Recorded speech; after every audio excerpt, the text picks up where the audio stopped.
How to find your archive boards on Pinterest. Hello and welcome to our channel. In this video, I'm going to show you how you can easily find your archive boards on Pinterest. So please watch till the end to properly understand the tutorial. And if this tutorial helps you out, please give it a thumbs up and subscribe to get notified whenever we post new videos. So without any further ado, let's get started. Open up the Pinterest app. Tap on your profile. Now I'm going to archive a board.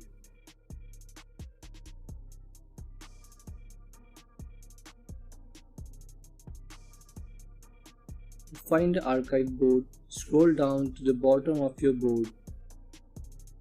Here you will find the archive boards.